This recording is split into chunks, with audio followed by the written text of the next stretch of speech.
Sunday म्हटलं की घरच्या सगळ्यांना आराम आणि आईला डबल काम. मस्त मस्त जेवण बनवायचं, पुढच्या आठवड्याची तयारी करून ठेवायची, म्हणजे पूर्ण दिवस त्यात बिझी राहतो.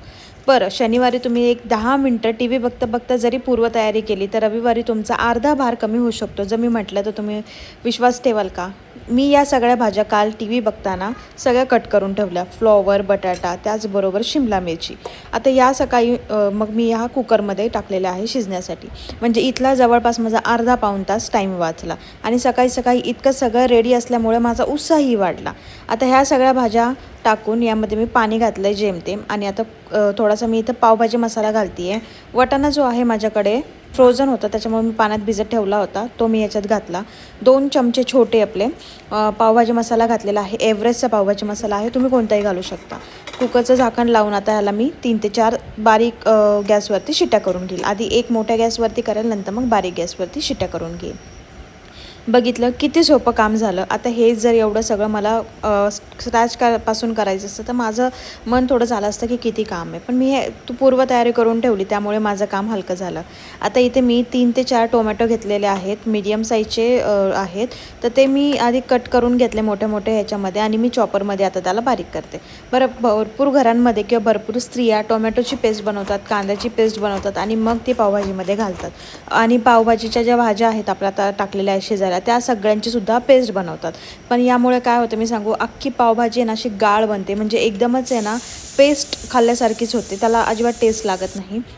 मसाला पण खूप जास्त घालावा लागतो. त्यापेक्षा या पद्धतीने जर तुम्ही पावभाजी केलीत ना, अगदी दाणेदार, म्हणजे तुम्ही जसं रेस्टॉरंट स्टाईल किंवा एकदम स्ट्रीट स्टाईल खातो ना आपण रस्त्याच्या कडेला, सेमच अशी बनते. आता इथं टोमॅटो मी चॉपरमध्येच बारीक करून घेतलेला आहे, कारण तो असं जरासा ओबडधोबड राहतो तर तो छान वाटतो आणि दिसतोसुद्धा, खाताना पण छान चव येते.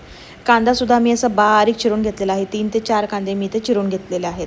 तोपर्यंत तर इथं माझ्या कुकरच्या शिट्ट्या होतात. म्हणजे बघा तुम्ही एकूण किती वेळ लागतो. कांदा टोमॅटो कट करायला मला अगदी 5 ते 6 मिनटं लागलेले आहेत.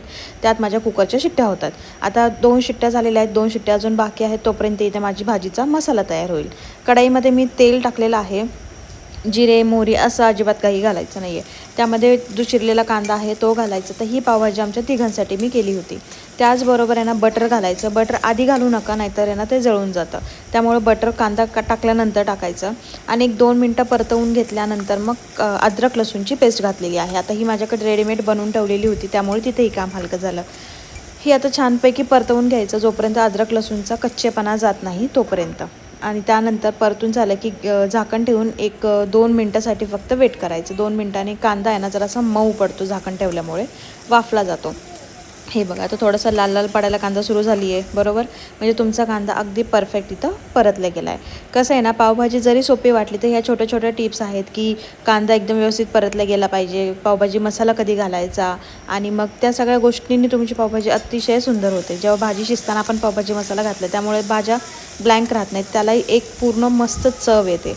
आता इथे बघा, कांद्यामध्ये मी परत 2 मोठे चमचे पावभाजी मसाला, लाल तिखट घातलेला आहे, काश्मीरी लाल मिर्च पावडर, त्याचबरोबर थोडीशी हळद घातलेली आहे. इतकंच घालायचं, परतवून घ्यायचं त्याला चांगलं तेल सुटेपर्यंत. आणि त्यानंतरच टोमॅटोची जी आपण पेस्ट करून ठेवलेली आहे किंवा बारीक करून ठेवलेला आहे तो घालून घ्यायचा. आता ह्याला पुन्हा एकदा मिक्स करून घेऊया छानपैकी. आणि या स्टेजवरती घरामध्ये सगळ्यांना कळतं की पावभाजी झाली, कारण पावभाजी मसाल्याचा वासच इतका भारी येतो. आता इथे झाकण ठेवून मी पावभाजी ते मसाला जो आहे टोमॅटोचा तो चांगला शिजेपर्यंत वाट बघेल. तोपर्यंत इथे बघा भाज्या माझ्या मस्त शिजून झालेल्या आहेत. आता पावभाजी स्मॅशरनीच याला असं घोटून घ्यायचं. अजिबात मिक्सर किंवा हँड ब्लेंडर वगैरे वापरायचं नाही, कारण त्याने खूप गाळ होऊन जातात भाज्या, मग त्याची काहीच चव लागत नाही. आता इथे बघा किती व्यवस्थित, किती छान भाज्या सगळ्या बारीक झालेल्या आहेत. इथे बघा झाकण ठेवून आपण केलं होतं, आता किती छान तेल सुटले, दिसतंय सगळीकडे तेल. म्हणजेच तुमचे मसाले शिजलेत, तुमचा कांदा टोमॅटो सगळं छान वाफलेलं आहे. आता या स्टेजवरती जी आपण शिजवलेली भाजी आहे ती याच्यामध्ये घालून घ्यायची. आणि त्यात तुम्हाला पातळ किती हवी आहे त्यानुसार तुम्ही पाणी ॲडजस्ट करू शकता. खरं तर मला खूप जास्त पातळ पावभाजी अजिबात आवडत नाही. पावभाजी कशी थोडीशी दाटसर असायला हवी, तर ती खायला मजा येते. आता हे सगळं खाली जो मसाला आहे वरती आपण जो भाज्या घातलेल्या आहेत हे सगळं आता एकजीव करून घ्यायच्या। या स्टेजवरती थोडंसं पाणी ॲड करायचं, जेणेकरून नंतर भाजी शिजल्यानंतरही घट्टच होते।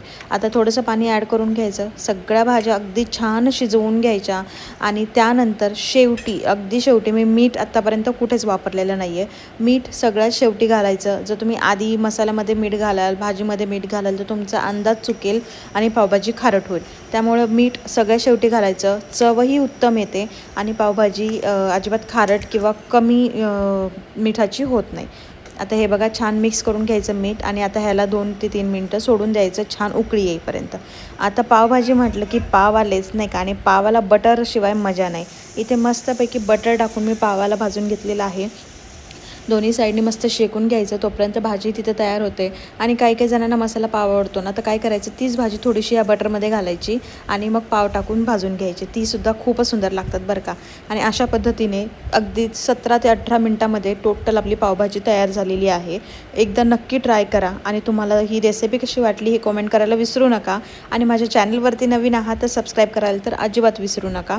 आपण पुन्हा एकदा नवीन विषयावरती भेटूयात। आता जो विषय असेल नवीन तर तो थोडासा वेगळा असणार आहे, त्यामुळे स्टे ट्यून, उद्या मी नवीन व्हिडिओ पोस्ट करेल।